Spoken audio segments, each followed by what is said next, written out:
ሰላም ጤና ይስጥልኝ የቻናሌ ቤተሰቦች እንደምን አላችሁ? ዛሬ እጅግ ጠቃሚና ሁላችንም ልናውቀው የሚገባ ስለ አንድ ድንቅ ቅመም እናወራለን። እሱም ስለ ቅርንፉድ ይሆናል። ቅርንፉድ ስንል ሁላችንም የምናውቀው ለጥርስ ህመም፣ ለጉንፋንና ለተለያዩ የጤና በረከቶች የምንጠቀመው ተፈጥሯዊ መድኃኒት ነው። ነገር ግን ብዙዎቻችን የማናውቀው አንድ ትልቅ እውነት አለ። ተፈጥሯዊ ስለሆነ ብቻ አይጎዳም ብለን የምናስብ ከሆነ ተሳስተናል። ቅርንፉድ በውስጡ ዩጅኖል የተባለ እጅግ ጠንካራ ንጥረ ነገር ስላለው አጠቃቀማችን ከልክ ካለፈ ከጥቅሙ ይልቅ ጉዳቱ ሊያመዝን ይችላል። እንዲያውም አንዳንዶቹ ጉዳቶች ለህይወታችንም አስጊ እስከመሆን ይደርሳሉ። በዛሬው ቪዲዮአችን ቅርንፉድን በብዛት መጠቀም በጉበታችን በደማችንና በአጠቃላይ ጤናችን ላይ የሚያስከትላቸውን 6 ዋና ዋና አደገኛ የሆኑ ጉዳቶችን እንመለከታለን። በተለይ ለህፃናትና ለስኳር ታካሚዎች ያለው አደጋ ምን ይመስላል የሚለውን እናያለን። ቪዲዮን እስከ መጨረሻው ተመልከቱ፣ ምክንያቱም መጨረሻ ላይ የምናገረው የጥንቃቄ መረጃ ማንኛውንም የጎንዮሽ ጉዳት ለመከላከል ይረዳችኋል። ስለሆነም አብራችሁኝ ቆዩ። አንደኛውና የመጀመሪያው ጉዳት ቅርንፉድን ከልክ በላይ መጠቀም የጉበት መመረዝን ያስከትላል። የመጀመሪያውና ምናልባትም በጣም አደገኛው ነጥብ የጉበት ጤና ነው። ቅርንፉድ ዩጅኖል የተባለ እጅግ ከፍተኛ የሆነ ጸረ ኦክሳይድ ይዟል። ይህም ንጥረ ነገር በትንሽ መጠን ሲወሰድ ለሰውነታችን ድንቅ መድኃኒት ቢሆንም መጠኑ ሲጨምር ግን ጉበታችን ሊሸከመው ከሚችለው በላይ ይሆንበታል። ጥናቶች እንደሚጠቁሙት የቅርንፉድ ዘይትንም ሆነ ዱቄቱን ከልክ በላይ መውሰድ ጉበት ንጥረ ነገሮችን የማጣራት አቅሙን እንዲያጣና ሴሎችም እንዲጎዱ ሊያደርግ ይችላል። በተለይ ደግሞ የጉበት ህመም ያለባቸው ሰዎች ቅርንፉድን በከፍተኛ መጠን ቢወስዱ ሁኔታውን ይበልጥ ያባብሰዋል። ስለዚህ ለጤና ነው በሚል በየቀኑ በብዛት መጭለፍ የሰውነታችን ላቦራቶሪ የሆነውን ጉበትን አደጋ ላይ መጣል መሆኑን ማወቅ ይኖርብናል። ሁለተኛ፣ የደም መቅጠንና ያልተገደበ የደም መፍሰስ። ወደ ሁለተኛው ነጥብ ስንሄድ ብዙዎቻችን የማናስተውለው ግን በጣም አደገኛ የሆነውን የቅርንፉድ ባህሪ እናገኛለን። ቅርንፉድ ደም እንዳይረጋ የማድረግ ወይንም ደም የማቅጠን ከፍተኛ አቅም አለው። ይህም የሚሆነው በውስጡ ያለው ዩጅኖል የተባለው ንጥረ ነገር ደም እንዲረጋ የሚያደርጉትን ፕላትሌትስ የተባሉ የደም ህዋሳት ስራን ስለሚገታ ነው። ይህ ማለት ምን ማለት ነው? ለምሳሌ በድንገት ሰውነታችን ቢቆረጥ ወይም ደግሞ ቢላ ቢቆርጠን ደማችን ቶሎ የመርጋትና የመቆም እድሉ በጣም ዝቅተኛ ይሆናል ማለት ነው። በተለይ ደግሞ እንደ አስፕሪን ወይንም ዋርፋሪን ያሉ ደምን የሚያቀጥሉ መድኃኒቶችን የሚወስዱ ሰዎች ቅርንፉድን በብዛት ከተጠቀሙ መድኃኒቱና ቅርንፉድ ተዳምረው የውስጥ ደም መፍሰስን ሊያስከትሉ ይችላሉ። ይህ ማለት ኢንተርናል ብሊዲንግ እንለዋለን። ይህ ብቻ አይደለም። ከዚህ በተጨማሪ ማንኛውም አይነት ቀዶ ጥገና የጥርስ መንቀልን ጨምሮ ሊያደርጉ ያቀዱ ሰዎች እጅግ መጠንቀቅ አለባቸው። ማንኛውም ኦፕሬሽን ከመደረጉ ቢያንስ 2 ሳምንታት ቀደም ብሎ ቅርንፉድ መጠቀም ማቆም ያስፈልጋል። ምክንያቱም በቀዶ ጥገና ወቅት ደም መቆም አቅቶት ለከፋ አደጋ ሊዳርግ ስለሚችል ነው። ሶስተኛ አደጋው የደም ስኳር መጠንን ከተገቢው በላይ እንዲቀንስ ያደርጋል።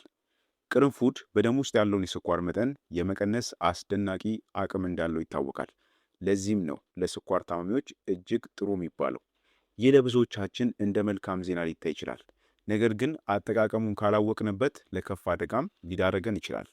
ቅርንፉድ በሰውነታችን ውስጥ ኢንሱሊን የሚባለው ሆርሞን በተሻለ ሁኔታ እንዲሰራ ስለሚያደርገው ስኳር ከደም ውስጥ ወጥቶ ወደ ሴሎች እንዲገባ ያፋጥናል። ታዲያ አደጋው የቱ ጋር ነው ልትሉ ትችላላችሁ። አደጋው የሚመጣው ቀድሞውኑ የስኳር መድኃኒት ለምሳሌ እንደ ሜታፎርሚን ወይንም ኢንሱሊን የሚወስዱ ሰዎች ቅርንፉድን በብዛት ሲጠቀሙት ነው። መድኃኒቱ ስኳሩን ይቀንሰዋል፣ ቅርንፉድም ተጨማሪ ቅነሳን ያደርጋል። በዚህ ጊዜ የደም ስኳር መጠን ሃይፖግላሲሚያ ወደሚባል አደገኛ ደረጃ ዝቅ ይላል ማለት ነው። የደም ስኳር መጠን ከተገቢው በላይ ሲወርድ ደግሞ ድንገተኛ የሰውነት መንቀጥቀጥ፣ ከፍተኛ ላብ፣ ራስን መሳትና ከባድ በሆነ ሁኔታ ደግሞ ኮማ ውስጥም ሊያስገባ ይችላል። ስለዚህ የስኳር ታካሚዎች ቅርንፉድን በብዛት ከመውሰዳቸው በፊት የግድ የደም ስኳር መጠናቸውን መከታተልና ሐኪማቸውንም ማማከር ይጠበቅባቸዋል ማለት ነው። አራተኛ ጉዳቱ የቆዳና የድድ መቆጣትን ያስከትላል። አራተኛው ነጥብ በቀጥታ ከቆዳችንና ከአፋችን ጤና ጋር የሚያያዝ ነው። ቅርንፉድ እጅግ ጠንካራና የሚለበልብ ወይም ደግሞ ፐንጀንት የሆነ ባህሪ ያለው ቅመም ነው።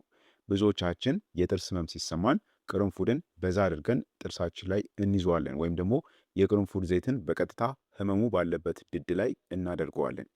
ነገር ግን ይህ ድርጊት የቲሹ መሞትን ወደሚባል ደረጃ ሊያመራ ይችላል።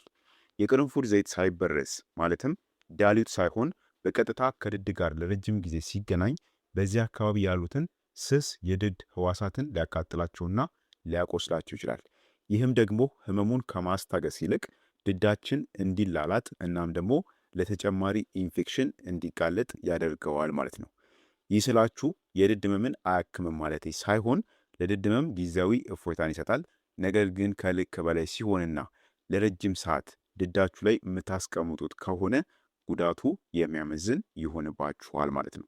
በተመሳሳይ ሁኔታም ለፊት ብጉር ወይም ደግሞ ለቆዳ ውበት በሚል የቅርንፉድ ዘይትን በቀጥታ ቆዳችን ላይ መቀባት ከባድ መለብለብን፣ መቅላትን፣ አለርጂንም ሊያስከትል ይችላል።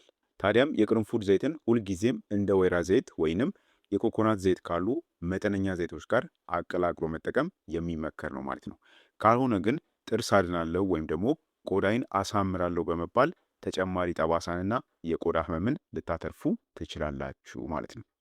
አምስተኛ ለህፃናት ያለው ከፍተኛ የጤና ስጋት ነው። ወደ አምስተኛው ነጥብ ስንመጣ ትኩረታችን በቤታችን ውስጥ ባሉ ህፃናት ላይ ይሆናል። ብዙ ጊዜ ህፃናት ጥርስ ሲያወጡ ወይንም የጥርስ ህመም ሲሰማቸው ወላጆች እንደ ተፈጥሯዊ መፍትሄ በመቁጠር የቅርንፉድ ዘይትን ሊቀቡላቸው ይችላሉ። ነገር ግን ይህ እጅግ አደገኛ ስህተት ሊሆን ይችላል። የህፃናት የሰውነት አካል በተለይም ጉበታቸውና ኩላሊታቸው እንደ አዋቂዎች መርዛማ ነገሮችን የማጣራት አቅሙ ገና አልዳበረም። በቅርንፉድ ውስጥ ያለው ኢዩጅኖል ለህፃናት እጅግ ኃይለኛ ከመሆኑ የተነሳ በጥቂት ጠብታዎች ብቻ የሰውነታቸውን የኬሚካል ሚዛን ሊያዛባው ይችላል።